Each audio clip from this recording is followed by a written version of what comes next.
Hey, Shalom, and sure, I want to start off souls by giving all praise to Yahweh Hashem Yahushai.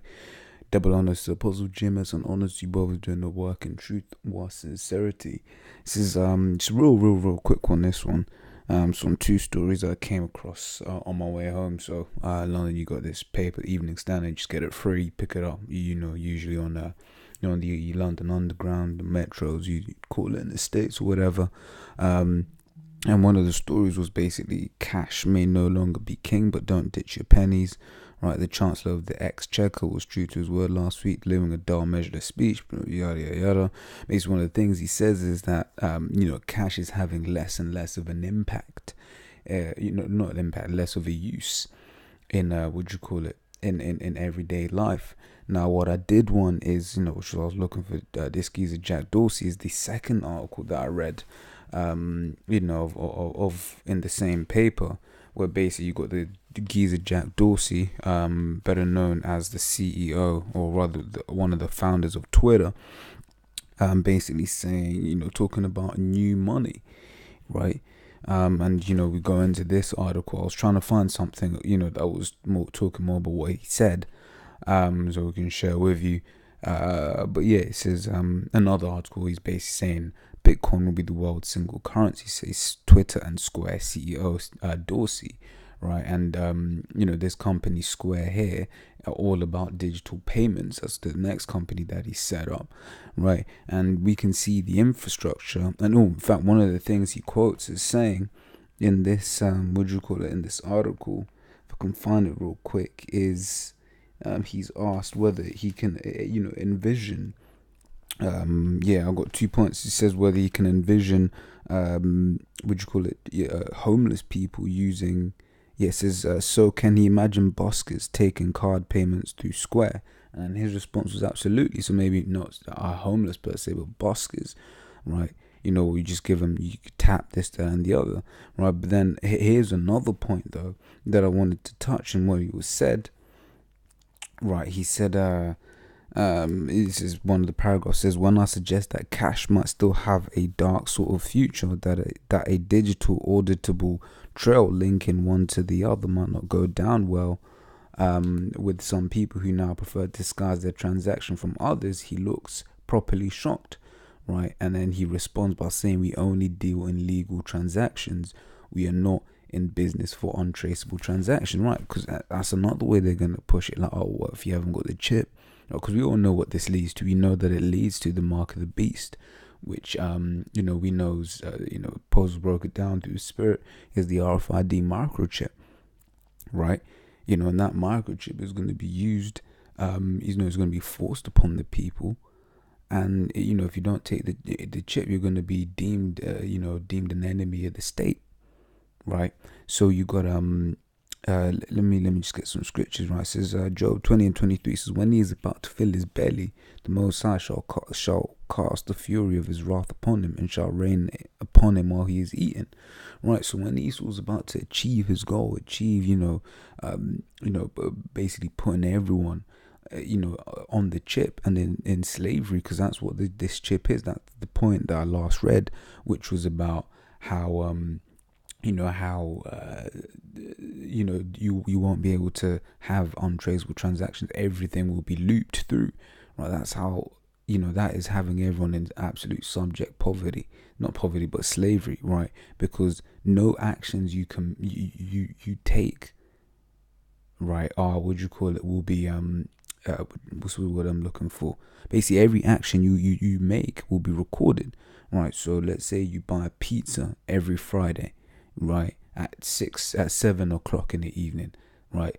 Then basically one way or another that will be fed back into in a loop, where basically now you're starting to get advertising, Thursday night, to say, oh, what pizza are you having tomorrow? Oh, get this pizza, get that pizza, or even coming up to that Friday 7 o'clock.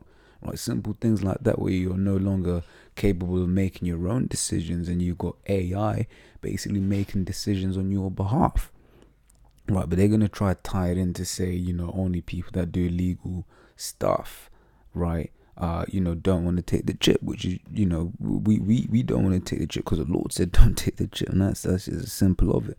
As Revelation 13:16 says, and he causeth all, both small and great, rich and poor, free and bond, to receive a mark in their right hand or on their foreheads, right? And we know the word here, mark, is charagma in the Greek, G5480, right? It says a stamp and imprinted mark, right?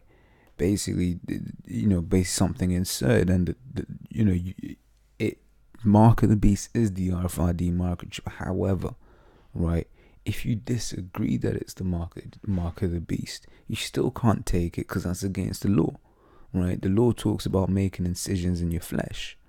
I believe that's what Leviticus 19:27, no, around 19:27. I always forget roughly, right? Yes, Leviticus 19:28 says, "Ye shall not make any cuttings in your flesh for the dead, nor print any marks upon you. I am the Lord." Right? Basically, expounding on that point. Let me finish the rest of this.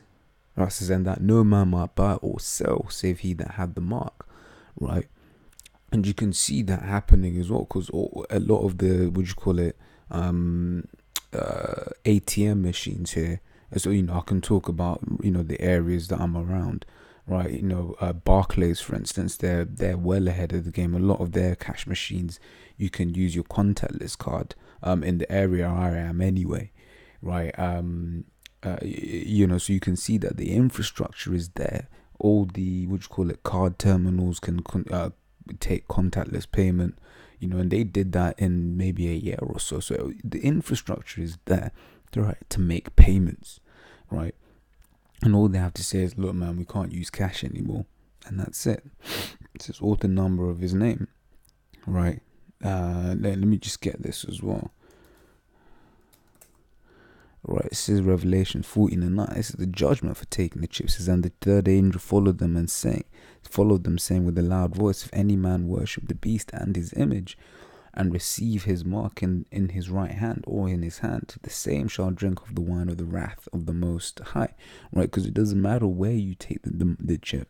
You can take it in your buttocks. Right, you said that Esau is your God. Right. And the Lord has basically said that you shall have no God beside me. Right, the Lord is all about faith, man. Because this will come in the time of Jacob's trouble. Right. But what does the scripture say? It says, this is the time of Jacob's trouble. He shall be saved out of it. Right, and that's the faith. That's the hope that we have. Right. Right. Is this one? Time of Jacob's trouble. Saved out of it. Is it 2 and 10? Maybe 2 and 10. Completely forgot.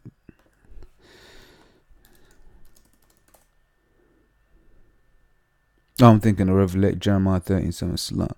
Right, it says Jeremiah 30:7 says, alas, for that day is great, so that none is like it. It is even the time of Jacob's trouble, but he shall be saved out of it. Right, yeah, the hope and the faith is that we're going to be saved out of the destruction and all of the bad tidings that are to come. Right.